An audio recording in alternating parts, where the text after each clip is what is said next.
want, and they get these raises, and even though they're not getting paid enough, you hear about them because they're organized on their job. They have self-organization. That's so important.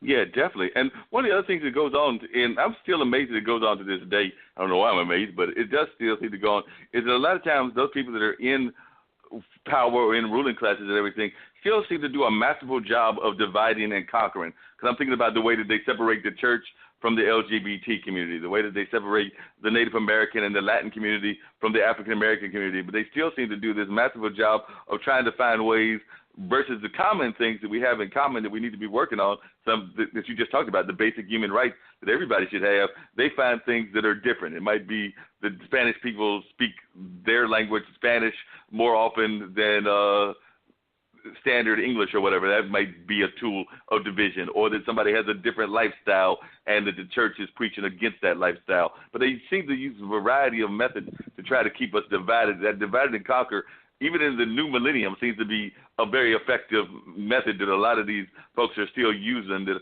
I'm oftentimes shocked that it still seems to be very effective. But I was just wondering what your assessment of that is. I mean, you've been involved in organizing it for a number of years, and I'm sure you see this, even some of the ways that they have painted you in the past. I mean, I've seen pictures where people try to, show the don't take this the wrong way, Dante, but some of the people in the media might try to paint you as the angry white man and everything, and try to use that as a dividing factor and everything.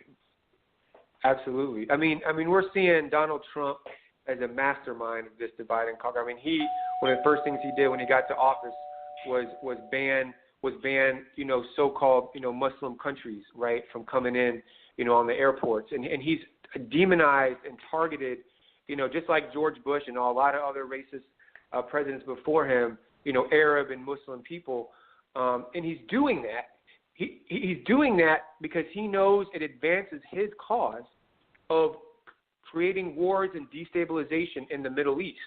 It promotes, again, they're very strategic in why they're doing it, right?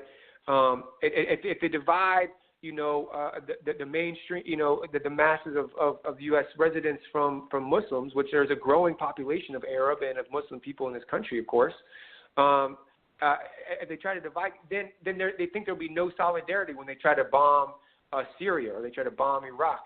And the same thing when they're attacking migrants, this whole struggle against attacking migrants, and it's not a coincidence that Venezuela, this country in Latin America, that they're trying to destabilize, a very progressive government, a very democratic government that has provided food programs, has provided literacy programs, that has distributed the oil wealth to the people, and real grassroots community councils that are deciding on their own, and indigenous and black people in Venezuela that have real rights enshrined that they did not before, that are, in the past 10 years under Hugo Chavez and Maduro, this incredible movement that they've created, that Donald Trump is now trying to, this anti-immigrant,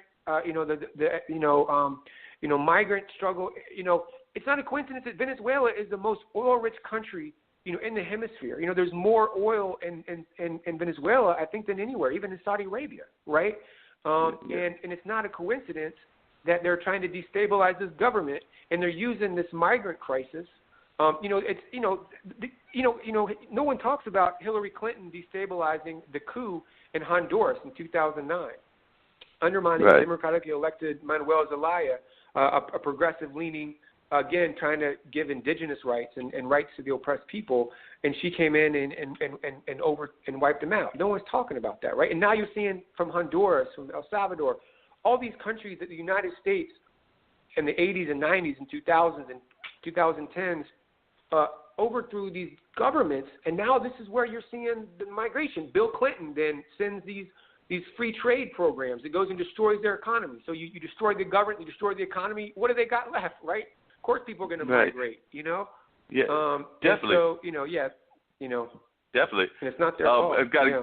Not their fault at all. I got to get to some of my other guests and everything. But real quickly, I just want to get one other comment from you before we get ready to bring out some of the other guests that I've got on the show and everything. And I definitely do appreciate you being on and everything. But real quickly, one of the things that I know has come up on this show before, and I know just in talking to other people, whether it was Jillian, whether it's some of the other folks, Carl Kenny, that have been on this show, is that sometimes I think that because somebody came from a quote-unquote activist background, we think that they are automatically going to do all the stuff that they're supposed to do when they come into office. I think that was one of the big complaints against the past president, was that he supposedly came from an activist community, and I was wondering if you actually believe that he came from that activist world. And two, did you think that sometimes the activist community might have expected too much from him and not understood the games that are played in politics? Or what is your assessment of that? One, do you feel that he came out of activism? Because I know a lot of people say, look, he was an activist in Chicago, but when he came to the office, he was not as much of an activist, and in some cases he did some things that were downright detrimental to activism. Well, yeah, he's one person. I mean, one person can't change fundamentally a whole society, a whole system, right? Right. This is why I keep talking about we got to build organization, right?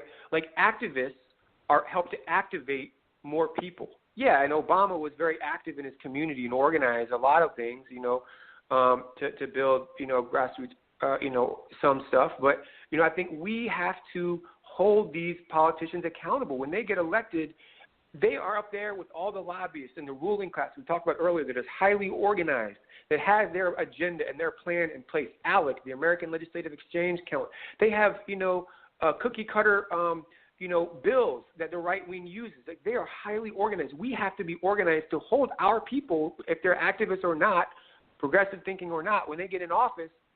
The reason, Obama not as much got done is because a lot of the movement sat back. Right, the anti-war movement was demobilized. Right, a lot of the movements just felt like, oh, good, we got him in office, we can sit back. We can never sit back. We who believe in freedom cannot rest. Right, like Ella Baker said, we have to continue to build power and organization. No matter who is in power, we have to hold them. We have to organize and keep them to their promises, because if we don't, then the rulers and our enemies will. And being in that situation, you're going to be compromised, no matter how good you are at your heart. It's not about your heart. It's about the material reality of those positions.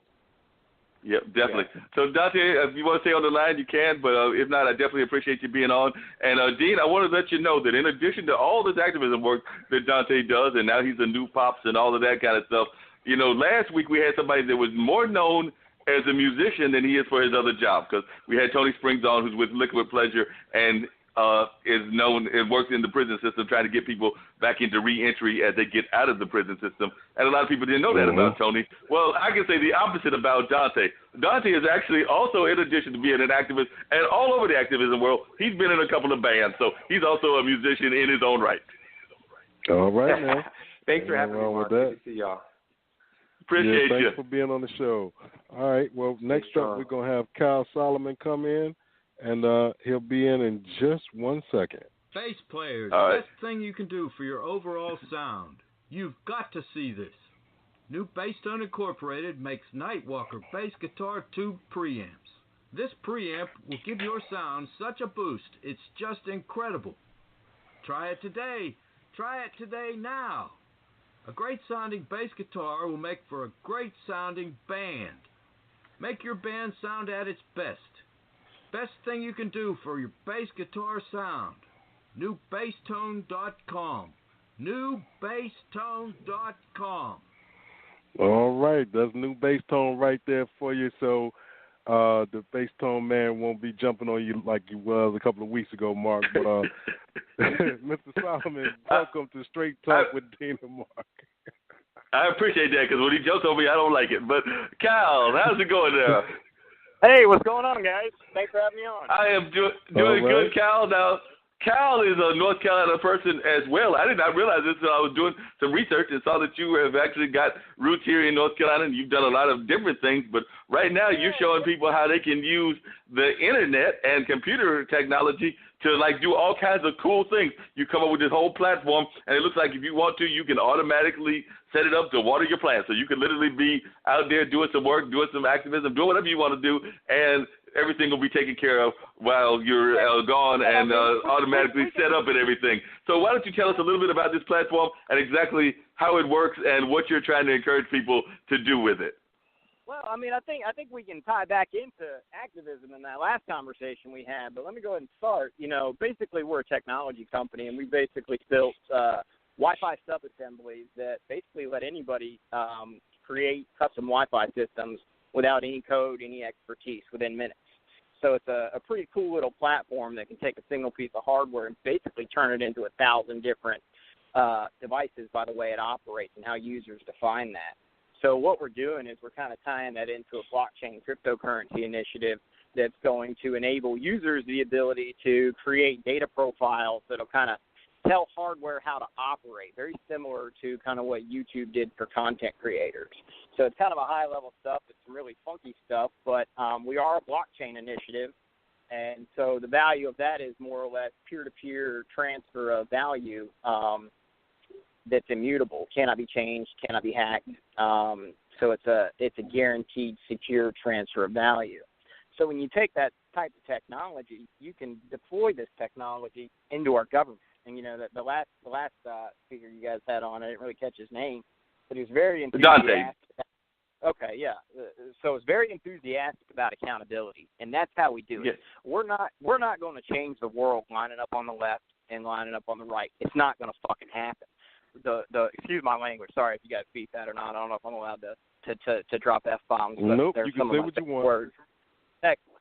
So I guess what I'm getting at is that you've got this campaign of misinformation that's coming by third parties. And just so you guys know, Doja used to be an ad tech initiative. So out of every 100 publisher sites that signed up trying to get our ads, 99 of just trying to inflate ad revenue or push false information.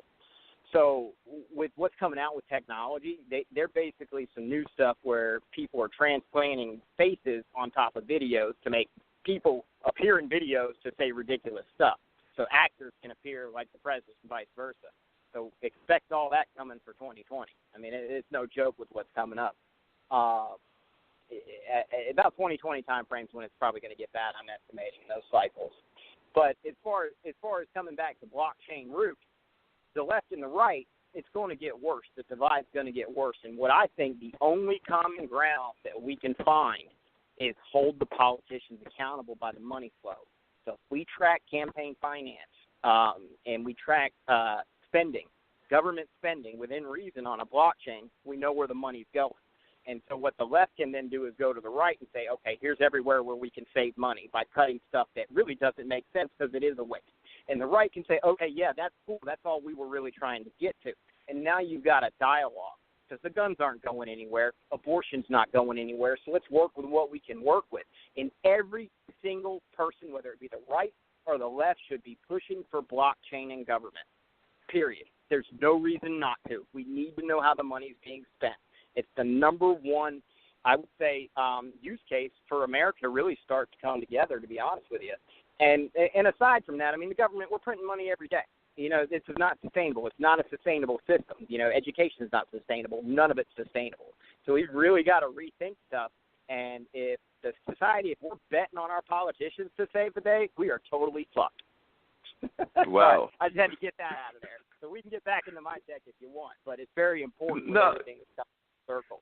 Yeah, it sounds like it. It even sounds like some of what you're talking about could be used even to be a substitute for the Electoral College, because we know a lot of people are not big fans of the Electoral College. So it sounds like some of this new wave technology that you're talking about could even be a way to get rid of that. Well, in a way, I mean, you can vote with it. I mean, it's a secure technology for identities, but I mean, we could get funky with it. I mean, and what I mean by funky is, okay, so there's an organization called IOHK, and they run an initiative called Cardano, and basically they're building out the third generation cryptocurrency. It's a tipping point in the market, if you will. What these guys are doing is they're bringing financial services to the 3 billion people in the world that do not have them.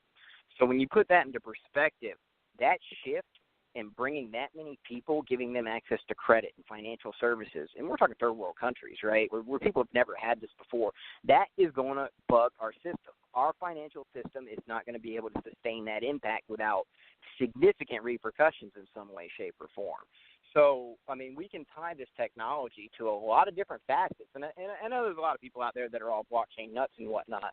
But when you really behind it, we've got a system that's being architected that's a public service, right? It's completely transparent in certain regards where it needs to be, where we can use this as a record that cannot be changed. You know, we can use it to secure our data. We can use it to secure our livelihoods. We can use it to cut out middlemen. I mean, there's going to be so much waste at stake. Government does not want this in its own record. I guarantee that. And so in that regard, I think that's something that if we can